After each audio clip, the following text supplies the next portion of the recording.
Now, the pause on track continues here during the lunch break.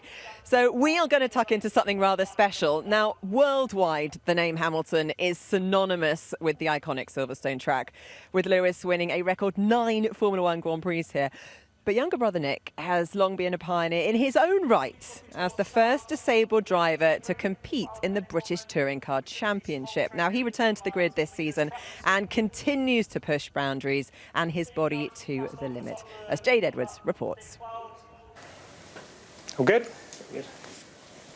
Racing is very, very, very important to me. Exhale.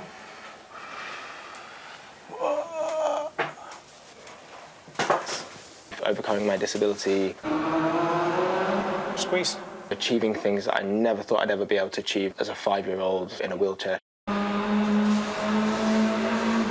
know, that's why I race.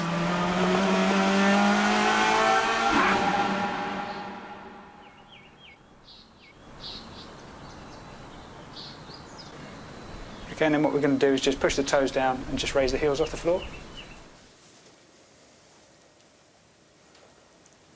Again, like range of movement is just completely different, isn't it? Yeah. So that would be your how you basically accelerate and brake, yes, basically. that's how I'm doing it, isn't it? Pushing into the. When we were teammates, learning about what happens to you over a race weekend, and you pop ribs out, and you know you're in a real sort of bad way by the time we get to race 3 on a Sunday. Stay tall, stay tall. That's all I can get with the right leg. After every session, it's like I've been in a boxing ring. Is that uncomfortable for you, Nick, at that point? Yeah, that hurts. Okay. Yeah. Okay, so we come back to here. And we're I'm just used to the pain. By the end of the weekend, I'm like tapping out and screwed, you know, and I've had in the past where I've rolled up to my grid slot and I'm thinking, I'm going to done. make it. Yeah, I'm done already. Should I go straight in with you it? don't mind. Go on, yeah, go for it. So look for that hip bone, and So that's it. This one goes to here. Yeah, always above, never on the joint, always above. Yeah, always above and there. So we go to 90, which is about there. Well, you're out of a job. That's it, you're done. Oh, you wish you'd never done this now. That's it, done. Why'd you do it? Because I absolutely love it, Jade, is why I do it.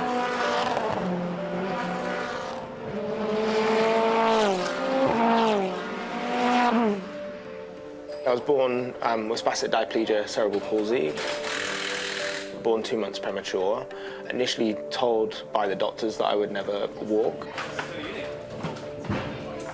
Got to a point I was walking for the first time, and then my dad was like, would you like to have a go at racing? Had to train hard. I was in a wheelchair at 13 for 5.5 years. My legs were super weak. He put me in a BMW M3 when I was 17, and I matched the chief instructor on my first day. You've now got to a point where you're sort of defying the odds in terms of what you were told you can do and what you are doing now. How was that sort of growing up where you were told, no, you're not walking, no, you're not doing this, and thinking, actually, you know, hold my beer as such, watch this. You know, how have you overcome that over the years as well? Yeah, obviously I was born into motorsport. School's over, but Lewis Hamilton has more on his mind than homework. He's preparing for a weekend of racing in Italy. My bigger brother is 7 years older than me, so he was just starting into motorsport as soon as I was born, and so I was at a racetrack, you know, from day one. I was following Lewis, sitting on my mum's lap, watching go-karts go around, and I wanted to do that. I just never had the opportunity to, and I was struggling just to walk. Lewis Hamilton is a phenomenon, and of course, Ron Dennis of McLaren knows it. What has made you most proud? Winning and all that stuff, and winning all the championships. I'm Lewis's number one fan. Yeah. But it is hard to be related to arguably, you know, the best human being to have ever sat behind the steering wheel of a race car and have your own path. my parents instilled in me that I've got to keep pushing regardless. If you didn't have the infrastructure around you, where it's quite a determined family, I'd imagine, and quite motivated, do you think that you'd have made it this far? Yeah, I mean, it all comes from my dad. My dad is a very unique individual, very determined, very hard-headed, doesn't take no for an answer. My dad never helped me. Physically, I always had to figure out how to get over an obstacle or a hurdle on my own. And my mum the same. You know, my mum's absolutely incredible, you know, but for them to have taken a step back when I'm falling over, hitting my head, struggling just to balance and stand and stuff, I resented them initially because I was like, you guys could at least help me. But they chose not to, which actually was a blessing in disguise, because it taught me from a very young age that you need to fall, you need to fail, you need to go through some either physical or mental pain to build yourself as a human. And then I ended up finding my own way through things.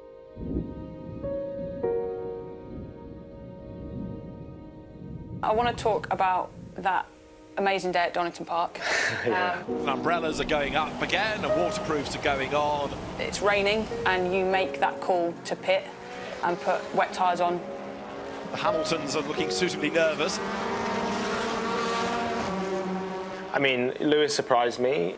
I didn't know he was going to be there, and so when he turns up, I'm like, oh my God. You know, I get even more attention when he's there than I do when he's not. But from my point of view, you know, drove out of my skin in that race. And then obviously we had a safety car, and I remember shouting, being like, don't park there, because I don't need a safety car. And I believe to this day, if I didn't have a safety car that day, I would have got on the podium. Yeah. Because what happened, that safety car allowed everyone to put wets on. And that was when I was worried, because I was like, okay, well, I'm going to drop like a stone here. Yeah. But you didn't. I didn't. Nick Hamilton, and Hamilton comes back at him on the inside and retakes the place. Fantastic, he's back into sixth.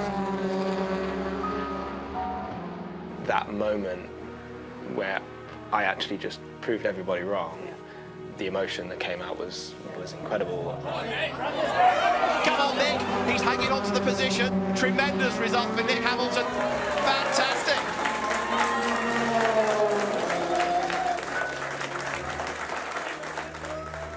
It made me just go, you can do it, and you did do it. I actually lifted your visor up because I wanted to see if you were crying or not. You were there. But it was a really cool moment to see. From a kid in a wheelchair, following Lewis around, didn't even know how the hell I was going to create a life for myself, to achieving that result in the pinnacle of British motorsport, when your family are pretty much saying no, and you know, everyone that you talk to when it comes to comments on social media are like, waste of time. That moment where I actually just proved everybody wrong, it was just amazing. And then I was like, now what? You opted to step away. Yeah, I mean, it was very difficult, and it was down to, you know, not feeling too great in the team. I ended up in a real dark spot. I was getting bullied online by a lot of people. It stayed with me, you know. I felt like I was born with 3 wheels on my wagon, and even though I've achieved all these amazing things and I've done all these great things, I think deep down I still feel very vulnerable and almost like a reject sometimes, you know, just because for some reason I wasn't given what everyone else had.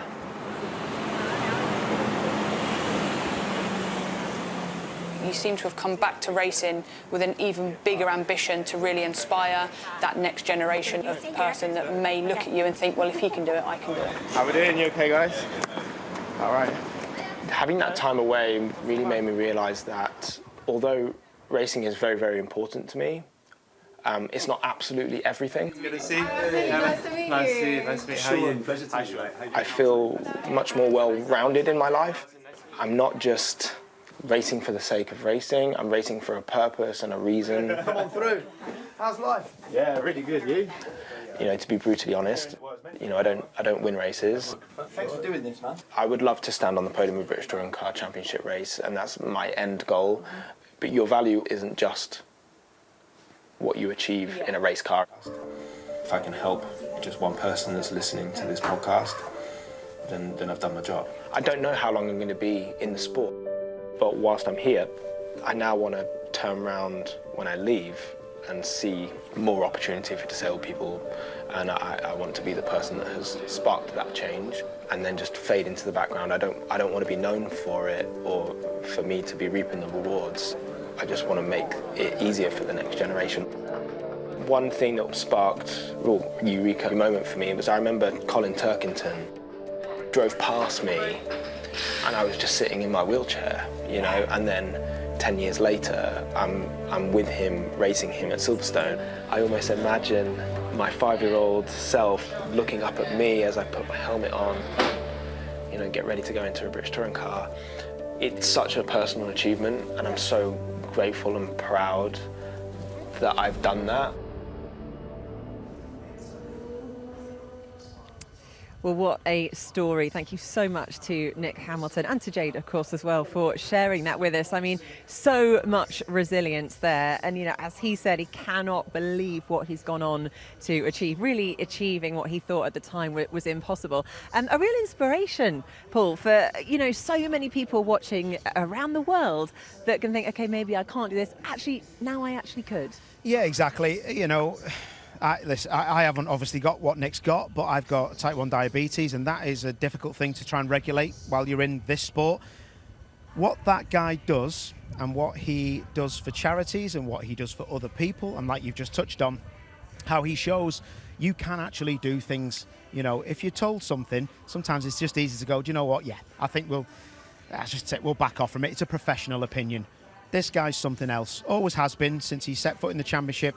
Lovely guy. Me and Jade love him to bits. Great kid. Everyone I speak to loves him. Just been speaking to someone's family, actually, and was saying he's just been amazing with their daughter in. Just grand. Absolutely grand. Yeah, I mean, obviously, Jade, you know him better than anyone, really. I do like when you mentioned that he got his best career result of the P6, and then you're there in his face trying to take his visor down to see the tears. Yeah, I wanted to see if he was crying. We were teammates at the time, and we have a really good relationship because he's got a brilliant sense of humour, and I think because of his disability, sometimes people think they need to be polite to him and be nice, but I am sarcastic and I take the mick all the time. So I came out the garage, opened his visor, I wanted to see if he's crying, and I think he was, so I was happy with my my investigation there. I love it. Just a quick one, because you did get to look at his data as well. What's the difference between the way that he rates compared to the rest of the field? Yeah, so what I wanted to get across to everyone sort of watching is the differences between how he drives and how able-bodied people drive. And you look at his data trace, and mine and Owe's would go up and then a bleed off the brakes.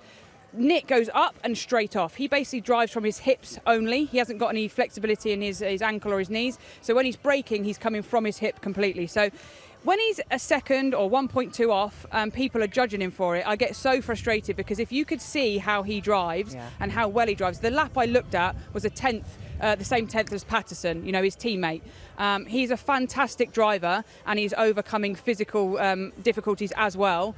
And I think people need to look more into the backstory of his disability rather than just judge a lap time that he's doing. Absolutely. Well no, said. a huge Well said, credit mate. to the sport, and thank you again, Nick, for being so open with us. It hasn't been quite the day that he wanted, though. A big fire with his car in the first race this morning. He's catching up with Lou. Let's hear more. Nick, pretty scary scenes. My heart was in my mouth, so I can only imagine what you were feeling. Just talk us through that. Yeah, started to smoke. I could smell something, but I didn't know how bad it was. It was underneath the car, but I couldn't tell at the time.